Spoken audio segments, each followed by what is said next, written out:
As the first rays of dawn pierced the ethereal mist, the Garden of Eden unveiled itself like a breathtaking jewel, pristine and brimming with life.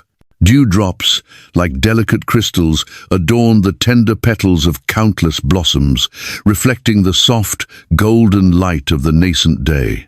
The sweet melodies of birdsong echoed through the garden, weaving together with the gentle rustling of leaves in the verdant canopy, creating a symphony of nature both tranquil and enchanting. Amidst this paradisiacal scene, Eve emerged, a masterpiece of creation, her skin as smooth as a flower's petal, her hair flowing like a shimmering cascade, her eyes clear pools reflecting the purity of her soul. But Eve was more than just a beautiful form gracing the garden. Within her gentle exterior resided a sensitive heart and an intellect that yearned to unravel the mysteries of the world. Each sunrise ushered in a new adventure as Eve and Adam explored their idyllic surroundings, bestowing names upon the myriad plants and creatures that the Creator had gifted them. They lived in perfect harmony, unburdened by worry, untouched by pain or illness. Yet, deep within Eve's heart, a subtle current of curiosity flowed, a quiet longing to comprehend the things that lay beyond the immediate, the secrets veiled beneath the perfect facade of the garden. Amidst the abundance of lush foliage and vibrant fruit, the tree of the knowledge of good and evil stood out with a dignified and distinct presence. Its branches reached towards the heavens, and its ripe fruit gleamed like precious jewels. God had given them a clear commandment. They were free to partake of everything in the garden, save the fruit of this one tree. This decree did not diminish Eve's inherent inquisitiveness. Rather, it ignited within her a series of questions and profound contemplations. Why would such a magnificent tree hold the essence of death? What was so unique about those tempting fruits that the Creator sought to withhold from them? Could there be a knowledge, a power, that they were not yet meant to possess? These thoughts often lingered in Eve's mind as she wandered alone through the garden, her gaze drawn to the tree of knowledge with a mixture of fascination and apprehension. She felt an inexplicable pull towards it, a silent invitation emanating from the unknown. In those quiet moments, Eve sensed a subtle void in her understanding, a vital piece missing from the otherwise complete picture of their world. She pondered if the knowledge of good and evil was truly so perilous. Could it perhaps offer something more profound than the innocent purity they currently possessed? One serene afternoon, as the soft golden sunlight filtered through the leaves, Eve paused beneath the shade of the tree of knowledge, lost in her musings. Suddenly, an extraordinary event unfolded. From the dense branches, a serpent slithered down, its movements fluid and graceful. Unlike the other gentle, unburdened creatures of the garden, this serpent exuded an air of wisdom, even a hint of cunning, its eyes gleaming with a knowing and subtly challenging light. It spoke, its voice a low, melodious whisper that carried an unusual power, a sound unlike any Eve had ever encountered. "Greetings, woman," the serpent spoke, its tone gentle as a passing breeze, yet imbued with a profound understanding. "It is intriguing to find one as beautiful and intelligent as you spending your thoughts on this particular tree." Eve was taken aback by the serpent's ability to speak, a phenomenon that surpassed her understanding of the natural world. But her curiosity quickly overshadowed her initial surprise. She responded cautiously, "Greetings to you as well. I was admiring its beauty and contemplating the deeper meaning of the commandment that the Creator bestowed upon us." The serpent feigned sympathy, its gaze seeming to penetrate the very depths of Eve's heart. "Indeed," it continued, its voice becoming more secretive, as if sharing a forbidden truth. "Did God truly forbid you from eating any fruit in this garden?" Eve was quick to clarify, eager to convey the Creator's instructions accurately. "No, he only forbade us from eating the fruit of the tree of the knowledge of good and evil. He said that if we eat of it, we will surely die." Upon hearing this, the serpent subtly shook its head, a mysterious smile playing upon its face, a smile whose predatory nature Eve, in her innocence, failed to comprehend. "Die? No, surely you will not die," the serpent asserted with unwavering conviction, its tone brimming with confidence.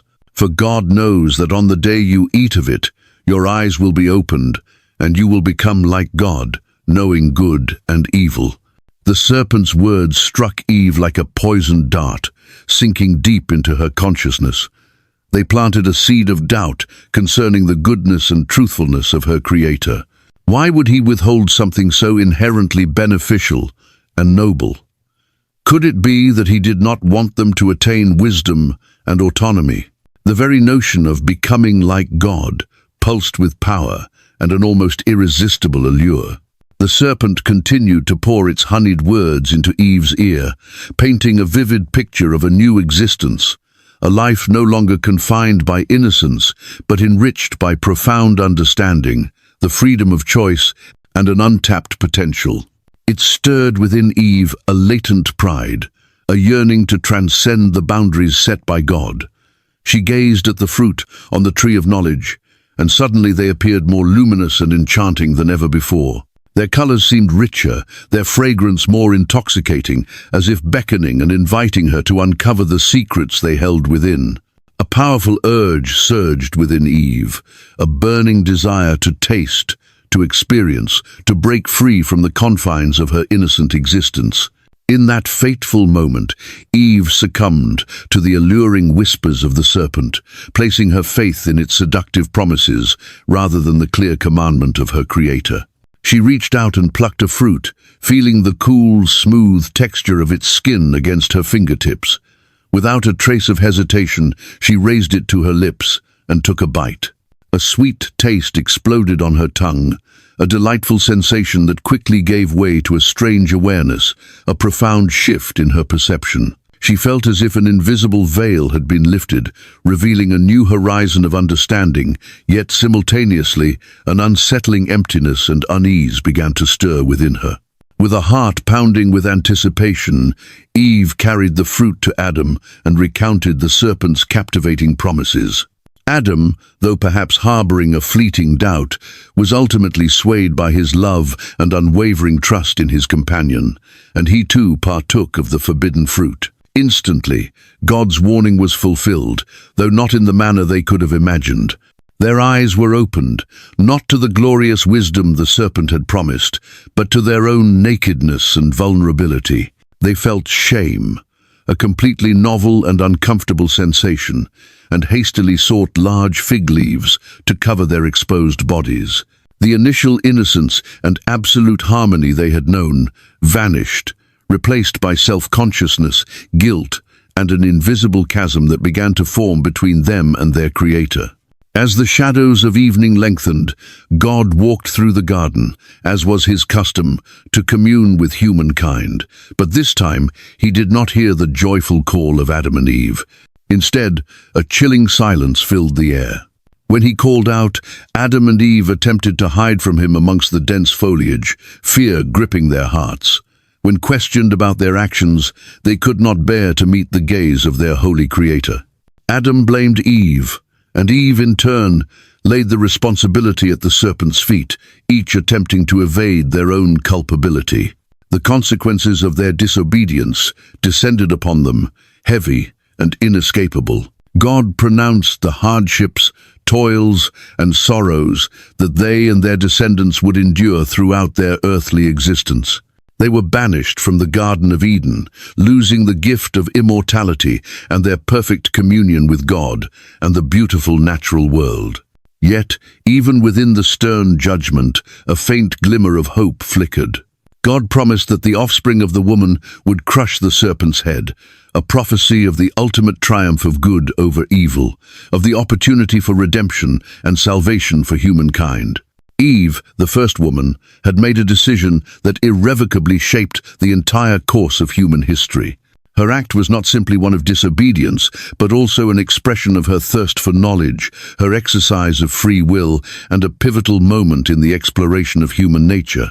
She faced the heavy consequences of her choice, but in her trials, she demonstrated an extraordinary inner strength, the power of adaptation, resilience in the face of hardship, and the irreplaceable role of a mother in bearing and nurturing life in a world now fraught with challenges.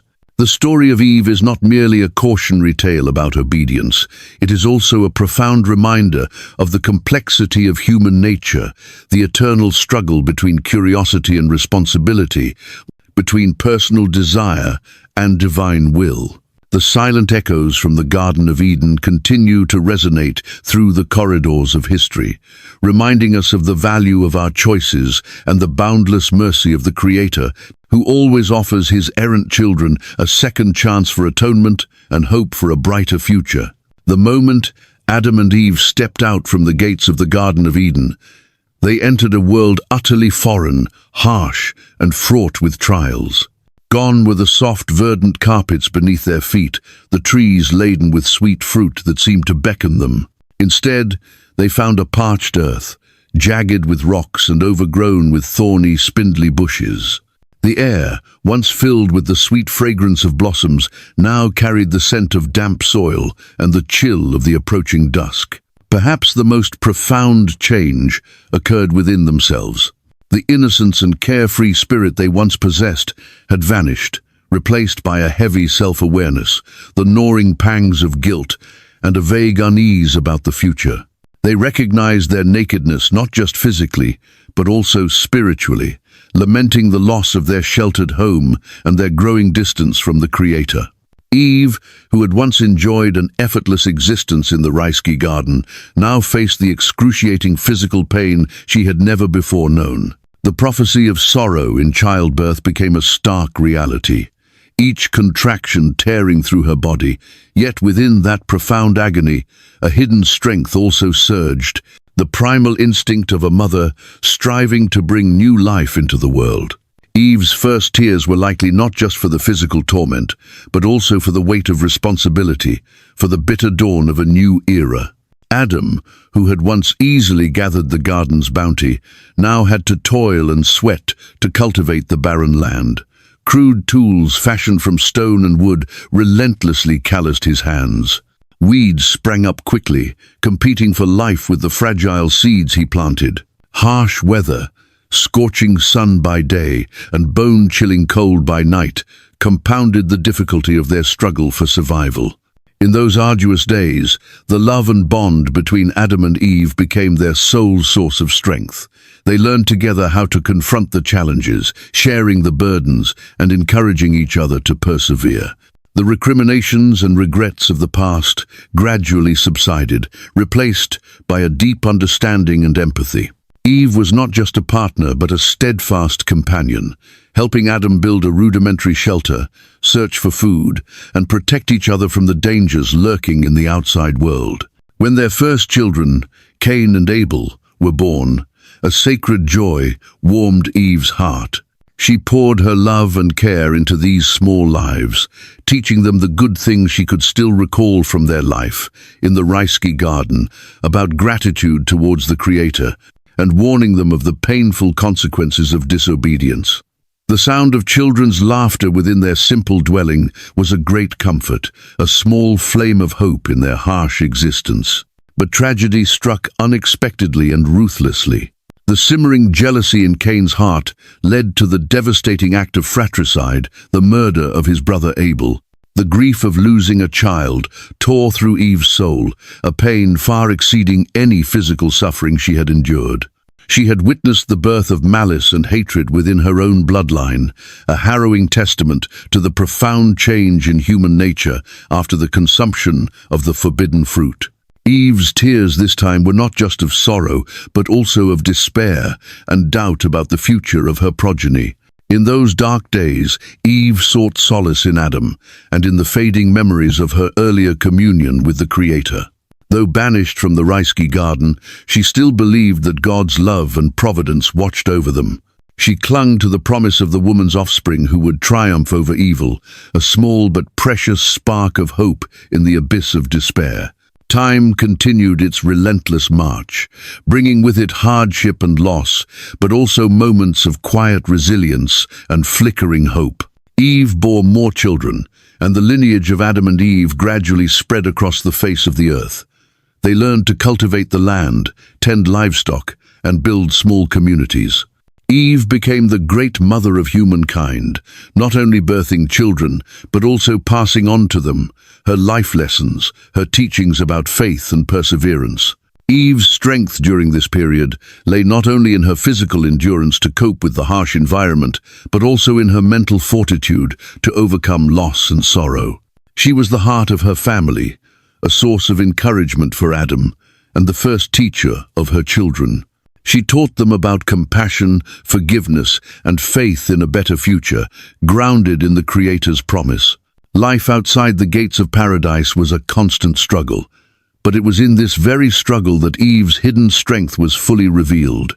She was not just the first woman to sin, but also the first to face its consequences and strive to overcome them. She proved that even after the fall, humanity possessed the capacity to rise, find hope, and continue to build a life. The echoes of Eve's and Adam's tireless efforts in those early days of the new era continue to resonate through the story of humanity, reminding us of the remarkable adaptability of the human spirit and the enduring power of love and hope, even in the most challenging of circumstances. Time, the ceaseless current, swept away the initial arduous days of Adam and Eve outside the Garden of Eden. Their children grew, married, and had offspring of their own, forming increasingly larger communities across the face of the earth. Eve, as the first mother, witnessed the flourishing of her lineage, but a deep concern also settled within her as she observed the budding seeds of evil, which they had carried with them from their original disobedience, taking root and spreading through the subsequent generations. Cain, after committing his heinous act, was driven from the community and became a wanderer on the earth. Nevertheless, Cain's line continued to multiply, bearing with it a propensity for aggression and greed. Abel, the righteous son who had fallen, left an enduring sorrow in Eve's heart, a permanent scar reminding her of the cost of their choice. The generations that followed Adam and Eve gradually lost the vivid memories of their life in the Risky Garden. They grew up in a world rife with hardship, struggles for power, conflicts, and violence. The initial innocence and harmony gave way to selfishness, deceit, and indifference towards the Creator. The shadow of sin grew longer, casting its pall over the hearts and minds of humanity. Eve, though advanced in years, watched over her descendants with a heart filled with both worry and hope. She had passed down to them the stories of their origins, the commandments of God, and the promise of redemption. She tried to counsel them to live according to what was good, to love and help one another, but her voice seemed to grow fainter amidst the surging tide of corruption. During the long, silent nights, Eve often reminisced about the Risky Garden, about the beautiful and peaceful days they had lost. She wondered if her decision that fateful day had truly brought the knowledge she had craved, or had it merely opened their eyes to the suffering and misery of the world.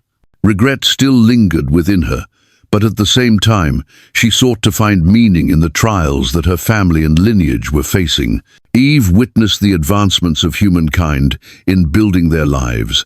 They learned to cultivate the land more effectively, crafted more sophisticated tools, and established more complex communities.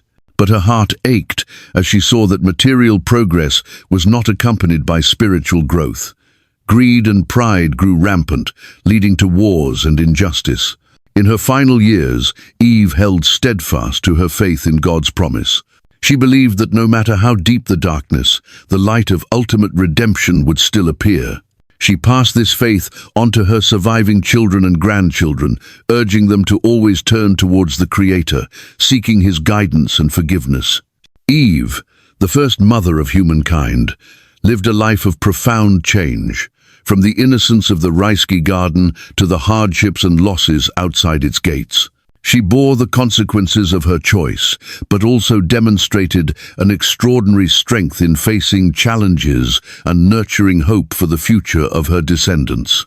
The story of her life serves as a reminder of the complexity of the human journey, the constant struggle between good and evil, and the importance of faith and hope in the most difficult of times. Though Eve's voice may no longer be clearly heard through the passage of time, The lessons from her life about curiosity, responsibility, love, and perseverance continue to resonate in the hearts of all, like a silent echo from the dawn of human history.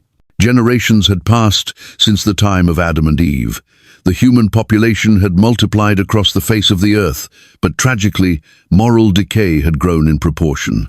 Violence, corruption, and indifference towards God had become commonplace. The hearts of humanity seemed hardened to goodness, and the world was sinking into the shadows of sin. In this bleak environment, a righteous man named Noah emerged. Scripture describes him as a just man, blameless among the people of his time, and he walked faithfully with God. Noah witnessed the rampant moral corruption everywhere, and his heart grieved as he saw humanity drifting further and further away from their Creator. He tirelessly preached righteousness, calling people to return to virtuous values, but his voice seemed to be swallowed by the clamor of a sinful world. Eve, had she lived in Noah's era, would likely have felt a profound sorrow, witnessing the terrible consequences of her decision so long ago. She would perhaps have understood better than anyone the internal struggle between good and evil within the human heart. And perhaps she would also have felt a faint glimmer of hope, seeing a man like Noah holding fast to faith and righteousness amidst the decaying tide. God, who sees all, witnessed the irredeemable corruption of the world.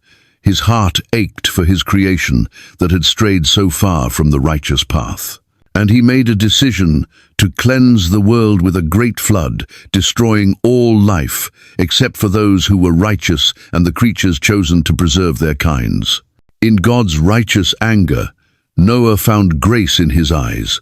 The Lord commanded Noah to build a large ark according to specific dimensions and design, to save his family and a pair of every living creature from the impending deluge. Noah obeyed God with absolute faith. Despite facing the ridicule and skepticism of those around him, he persevered in building the ark for many years. Noah's wife and his 3 sons, along with their wives, stood by him, trusting in the word of the Lord. Eve, though long departed, her strong spirit and faith in the promise of redemption may have still influenced subsequent generations, contributing to the righteousness of Noah and his family.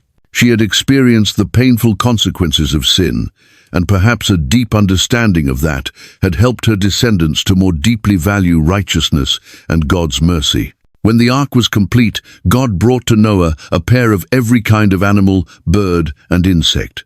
Then Noah's entire family and the animals entered the ark, and the door was sealed. Then the great flood came, like a terrible judgment upon a sinful world. Rain poured down relentlessly for 40 days and 40 nights, and the waters rose to submerge every mountain. Every living creature outside the ark perished. Throughout the long months adrift on the vast expanse of water, Noah and his family placed their complete trust in God's protection. The ark became a safe haven amidst the raging storm. Eve, though no longer in the world, perhaps her spirit found solace, knowing that a part of her lineage had found righteousness and been saved by God. After a long period, the floodwaters receded, and the ark came to rest on the mountains of Ararat. Noah released a dove to scout if the land had dried. Finally, when the dove returned with a fresh olive branch, Noah knew that the earth had recovered. Upon exiting the ark, Noah and his family worshipped God and offered him sacrifices of thanksgiving. God established a covenant with Noah and his descendants, promising that never again would a flood destroy the entire world. The rainbow became the sign of this covenant, a symbol of hope and God's enduring mercy. The story of Noah and the great flood is a stern warning about the consequences of sin and moral decay. But at the same time, it is a testament to how righteousness and faith can save humanity from God's wrath. Eve, who had initiated humanity's fall, perhaps also found a measure of peace in this story, seeing that even amidst the deepest darkness, there could be glimmers of hope and righteousness, and that God always keeps his promises. The floodwaters had receded, leaving behind a cleansed earth, a blank canvas for a new beginning. Noah and his family emerged from the ark, the sole human survivors, tasked with repopulating the world and rebuilding civilization. Generations followed, and once again, humanity began to spread across the land. Among the descendants of Noah was a righteous man named Lot, who lived in the prosperous city of Sodom with his wife and 2 daughters. Sodom, despite its outward appearance of wealth and abundance, was a city steeped in wickedness. Its inhabitants had turned away from God, embracing immorality and perversion. Lot, being a righteous man, was deeply troubled by the pervasive sinfulness around him. He tried to uphold his faith and raise his daughters according to God's ways in a city that openly defied them. Eve's legacy, the constant struggle between good and evil, continued to play out in the lives of Lot and his family. They were living in the heart of darkness, surrounded by temptations and influences that threatened to corrupt their very souls. Lot's wife, whose name is not explicitly mentioned in the Bible but often remembered as Edith, seemed more attached to the material comforts and social life of Sodom, perhaps a reflection of the lingering human tendency towards worldly desires, a trait Eve herself had succumbed to in her yearning for knowledge. When God decided to judge Sodom and its sister city Gomorrah for their extreme wickedness, he sent 2 angels in the guise of men to investigate. Lot, recognizing their divine nature, offered them hospitality and shelter in his home, protecting them from the city's perverse intentions. This act of righteousness highlighted Lot's commitment to God's principles, even in the face of danger. The angels confirmed the extent of Sodom's depravity and warned Lot to flee the city with his family before God's judgment was unleashed. The urgency of the situation was paramount. They were to leave immediately and not look back.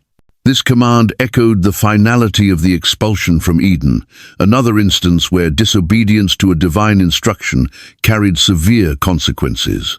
Lot, his wife, and his 2 daughters heeded the warning and fled Sodom.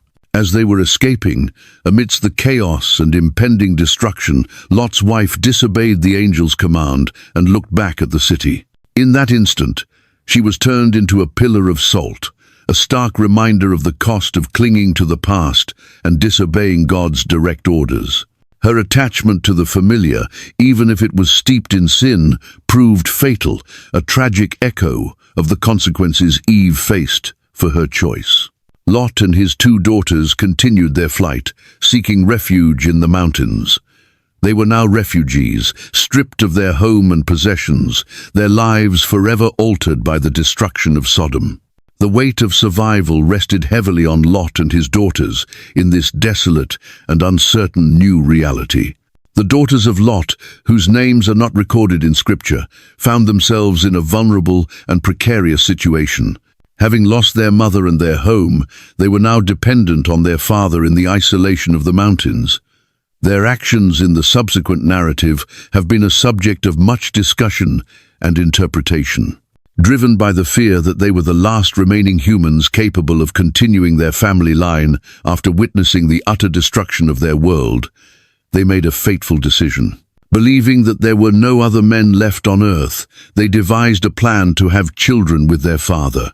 This desperate act, born out of a primal urge to survive and ensure the continuation of their lineage, highlights the extreme circumstances they faced and the lengths to which individuals might go when faced with perceived extinction.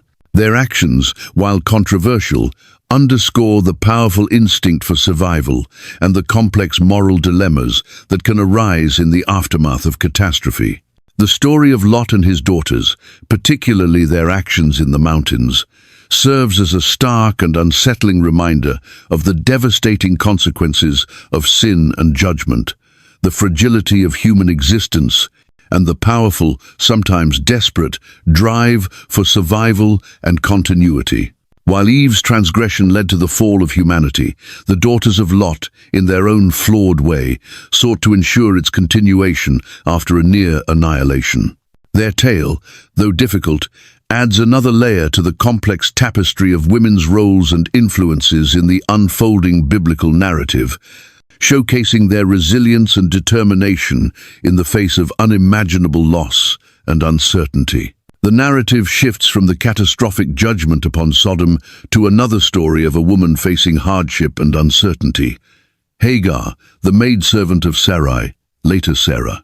Hagar's story is a poignant illustration of a woman's resilience, her desperate struggle for survival, and the surprising intervention of divine grace in the face of despair. Sarai, Abraham's wife, was barren for many years, a source of deep sorrow and cultural stigma in their time. Desperate to fulfill God's promise of a numerous progeny through Abraham, Sarai offered her maidservant Hagar to him as a concubine, a common practice in that era to secure lineage. When Hagar conceived Ishmael, a complex web of emotions, joy, jealousy, and resentment, began to unravel within the household.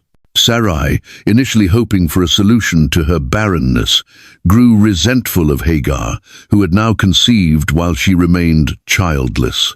The power dynamics within the household shifted, and Sarai began to mistreat Hagar. This mistreatment became so severe that Hagar, pregnant and vulnerable, fled into the harsh wilderness, seeking refuge from Sarai's harsh hand. Eve, having experienced the consequences of her own choices and witnessed the complexities of family dynamics in her own children, might have felt a sense of empathy for Hagar's plight. Both women faced difficult circumstances, though arising from different contexts.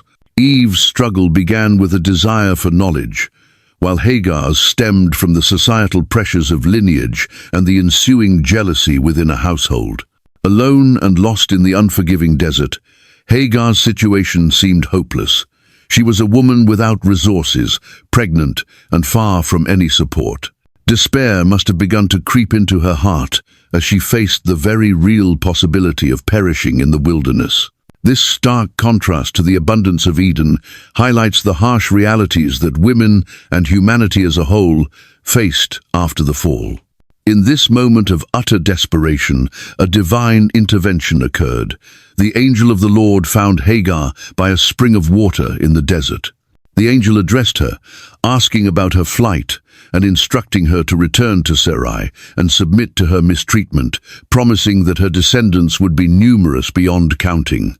This command to return to a place of hardship might seem counterintuitive, but it underscored the divine plan unfolding through Abraham's lineage, even through complex and painful circumstances.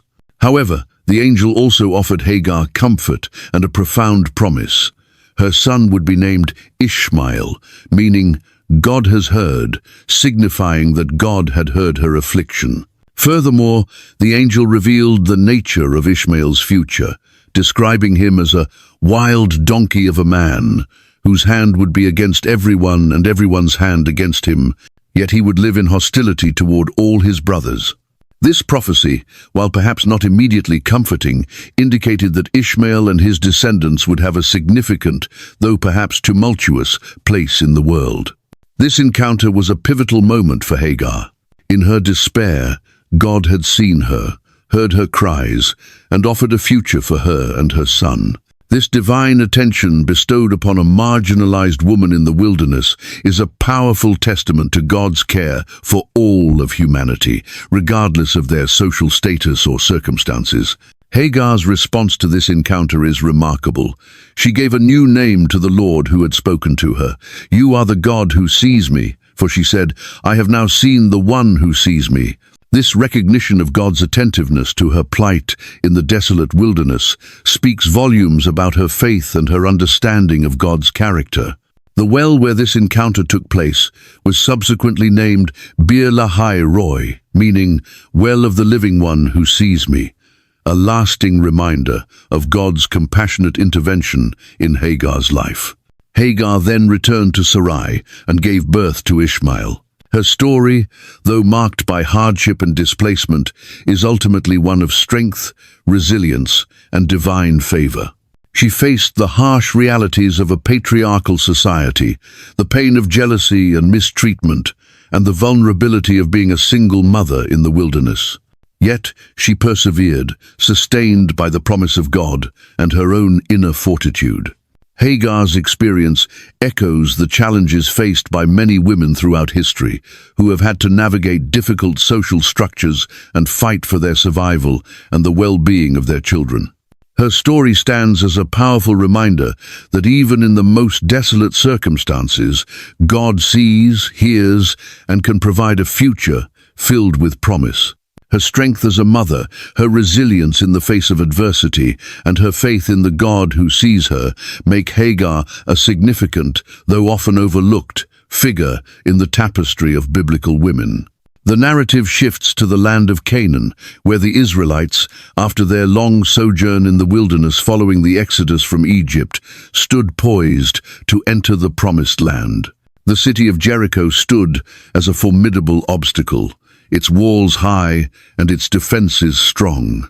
In this strategic city lived a woman named Rahab, whose story is a compelling testament to courage, faith, and the unexpected ways in which God can work through seemingly unlikely individuals.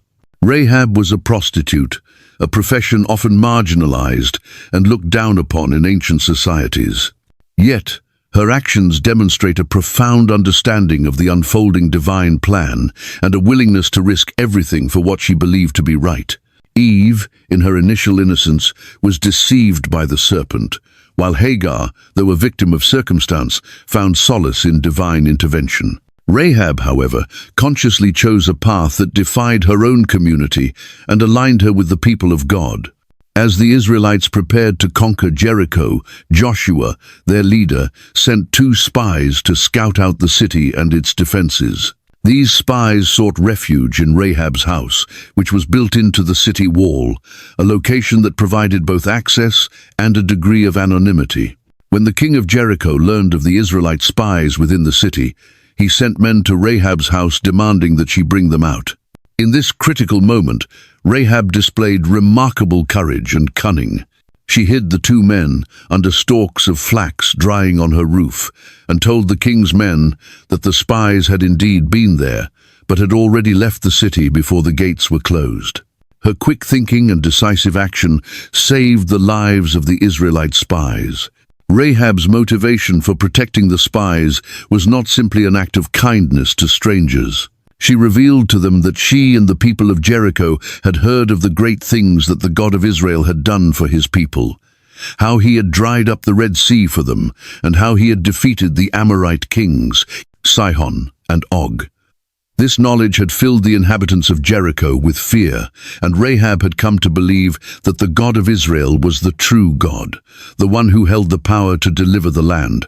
Recognizing the inevitable fall of Jericho, Rahab made a pact with the Israelite spies. She asked for a promise that when Jericho was conquered, she and her entire family would be spared.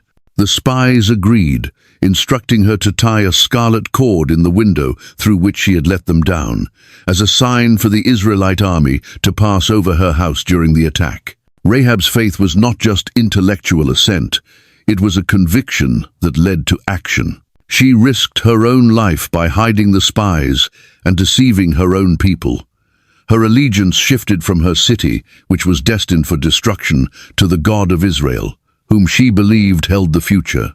This radical change of loyalty demonstrates a profound spiritual discernment and a courageous embrace of the unknown. The fall of Jericho was a dramatic event, as described in the book of Joshua. The Israelite army marched around the city once for 6 days, with the priests carrying the Ark of the Covenant and blowing trumpets. On the 7th day, they marched around the city 7 times, and at the final trumpet blast, the people shouted, and the wall of Jericho miraculously collapsed. Amidst the destruction, the Israelites remembered their promise to Rahab. The 2 spies who had been sheltered by her went into her house and brought out Rahab, her father, her mother, her brothers, and all who belonged to her, according to their oath. Rahab and her family were spared and allowed to live among the Israelites. Rahab's story is remarkable not only for her bravery, but also for her inclusion in the lineage of Jesus Christ. The Gospel of Matthew lists Rahab as one of the ancestors of King David, and therefore an ancestor of Jesus. This inclusion highlights God's grace and his willingness to use people from all walks of life, even those considered to be outsiders or sinners, to further his divine plan. Rahab's courage in the face of danger, her faith in the God of Israel, and her willingness to align herself with his people despite the risks, make her a powerful and inspiring figure. Her story challenges societal prejudices and demonstrates that true faith knows no social barriers or past transgressions. Rahab, the woman of Jericho, became a testament to the fact that even the most unexpected individuals can play a significant role in God's unfolding story, and that courage born of faith can lead to salvation and a place within the very lineage of the Messiah. The narrative moves to a later period in Israel's history, a time when the people had settled in the Promised Land, but often faced oppression from their neighbors due to their own disobedience to God. In this era of judges, individuals rose to lead and deliver Israel from their enemies. Among these leaders stands Deborah, a remarkable woman who served as both a prophetess and a judge, and whose leadership inspired a pivotal victory against the Canaanites. Deborah's story is a powerful example of female authority and influence in ancient Israel, a society often characterized by patriarchal structures. Scripture explicitly states that Deborah was prophetess, the wife of Lapidoth, and that the children of Israel came up to her for judgment. Her role as a judge indicates that she possessed wisdom, discernment, and the respect of the people who sought her counsel and rulings on legal and social matters. Eve's questioning led to a transgression. Sarah's initial doubt gave way to faith. Hagar found strength in divine encounter, and Rahab's courage led to salvation. Deborah, however, embodies a divinely appointed leader, her authority stemming directly from her prophetic gift and the trust of her people. The Canaanites, under the command of their king Jabin and his formidable general Sisera, had severely oppressed the Israelites for 20 years. Their army was well equipped, possessing iron chariots that instilled fear in the hearts of the Israelites, who were largely unarmed. In this time of despair, God raised up Deborah to deliver his people. Deborah summoned Barak, the son of Abinoam, and conveyed to him God's command to gather 10,000 men of Naphtali and Zebulun and lead them to Mount Tabor, where God would draw out Sisera and his entire army, along with their chariots, to the Wadi Kishon and deliver them into Barak's hand. Barak's response reveals the significance of Deborah's leadership and the respect he held for her. He told her, "If you will go with me, then I will go. But if you will not go with me, I will not go." Barak recognized the divine authority vested in Deborah and felt that her presence was crucial for their success. Deborah agreed to go with Barak, but she prophesied that the honor of defeating Sisera would not be his, for the Lord would sell Sisera into the hand of a woman. This prophecy foreshadowed the role of another courageous woman, Jael, in the ultimate defeat of the Canaanite general. Deborah accompanied Barak and the 10,000 men to Mount Tabor. When Sisera was informed that Barak had gone up to the mountain, he gathered all his 900 iron chariots and his entire army to the Wadi Kishon.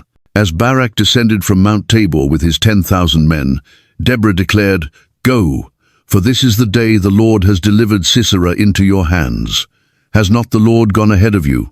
Inspired by her words and trusting in God's promise, Barak and his men charged down the mountain into the valley. The Lord threw Sisera and all his chariots and army into a panic before Barak. Sisera abandoned his chariot and fled on foot. Barak pursued the chariots and the army as far as Harosheth Hagoyim, and all of Sisera's troops fell by the sword. Not a single man was left. Sisera, fleeing for his life, sought refuge in the tent of Jael, the wife of Heber the Kenite, as there was peace between Jabin, the king of Hazor, and the house of Heber. Jael went out to meet Sisera and invited him into her tent, offering him a covering. Exhausted and fearing Barak's pursuit, Sisera asked Jael for water and then requested to rest, instructing her to stand watch and deny his presence if anyone inquired.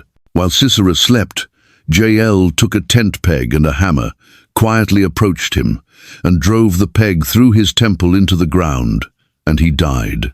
When Barak came looking for Sisera, Jael went out to meet him and showed him Sisera lying dead with the tent peg through his temple. Thus, God subdued Jabin, the Canaanite king, before the children of Israel on that day. The hand of the Israelites pressed harder and harder against Jabin until they destroyed him. The victory was celebrated with a magnificent song, known as the Song of Deborah and Barak, Judges 5. This song, attributed to both Deborah and Barak, is a powerful piece of ancient Hebrew poetry that recounts the battle, praises the Lord for his deliverance, and honors the bravery of the Israelite warriors and the courageous actions of Jael. Deborah's role in composing and singing this victory song further highlights her leadership and her gift of prophecy. Deborah's story is a powerful testament to the fact that God can raise up leaders from any segment of society, regardless of gender, to fulfill his purposes. Her wisdom, courage, and faith inspired an entire nation to overcome their oppressors and experience deliverance. She stands as a shining example of a woman who wielded significant spiritual and temporal authority, leading Israel in a time of crisis and leaving a legacy celebrated in song and scripture. The narrative now turns to the poignant and heartwarming story of Ruth, a Moabite woman whose unwavering loyalty, selfless love, and steadfast faith led her to a new land, a new family, and a significant place in the lineage of King David. Ruth's story, set in the time of the Judges, stands as a beautiful contrast to the violence and turmoil of that era, highlighting the quiet strength and profound impact of a woman's devotion. Ruth was not an Israelite by birth. She was a Moabite, a people often in conflict with Israel. She was married to an Israelite man who had come to Moab with his family during a famine in Judah. After the death of her husband and his brother, Ruth's mother-in-law, Naomi, decided to return to her homeland of Bethlehem. Naomi urged her two daughters-in-law, Ruth and Orpah, to return to their own families in Moab. Orpah tearfully bid Naomi farewell and returned to her people. However, Ruth's response to Naomi's urging is one of the most beautiful expressions of loyalty and love found in Scripture. "Do not urge me to leave you or to turn back from following you. For where you go, I will go, and where you lodge, I will lodge. Your people shall be my people, and your God, my God. Where you die, I will die, and there will I be buried. May the Lord do so to me, and more also, if anything but death parts me from you." Well, Eve's curiosity led her away from God's direct command. Hagar's flight was driven by mistreatment. Rahab's courage was rooted in a recognition of God's power, and Deborah's leadership was divinely appointed. Ruth's defining characteristic is her steadfast loyalty and selfless love for her mother-in-law, a bond that transcended cultural and national boundaries. Together, Ruth and Naomi journeyed back to Bethlehem at the beginning of the barley harvest. As impoverished widows, they faced a precarious future. Ruth, demonstrating her initiative and willingness to work, asked Naomi's permission to go to the fields and glean grain behind the harvesters, a provision made in the law of Moses for the poor and the sojourner. As Ruth gleaned in the field of a kinsman of Naomi's late husband, a wealthy and influential man named Boaz, she caught his attention. Boaz, recognizing her diligence and hearing of her kindness and loyalty to Naomi, showed her great favor. He instructed his workers to let her glean even among the sheaves and to drop some grain intentionally for her to gather. He also invited her to eat with his workers and offered her water. Boaz's kindness towards Ruth was not merely an act of charity. It was rooted in respect for her character and her devotion to Naomi. His words to her, "May the Lord reward your work, and may your wages be full from the Lord, the God of Israel, under whose wings you have come to take refuge," reveal his recognition of her faith and her turning to the God of Israel. Naomi, seeing Boaz's kindness to Ruth, recognized an opportunity for Ruth's security and their family's redemption, according to the Levirate marriage law, which provided for a deceased man's relative to marry his widow to continue his lineage. Following Naomi's wise counsel, Ruth approached Boaz after the harvest was complete, making a humble and respectful request for him to act as their kinsman redeemer. Boaz, a man of integrity and honor, acknowledged his responsibility, but also revealed that there was a closer kinsman who had the first right of redemption. He diligently sought out this closer relative, and when the man was unwilling to fulfill his obligation, Boaz, in the presence of the elders of the city, formally redeemed Naomi's land and took Ruth as his wife. The community rejoiced in this union, recognizing Ruth's virtuous character and her devotion to Naomi.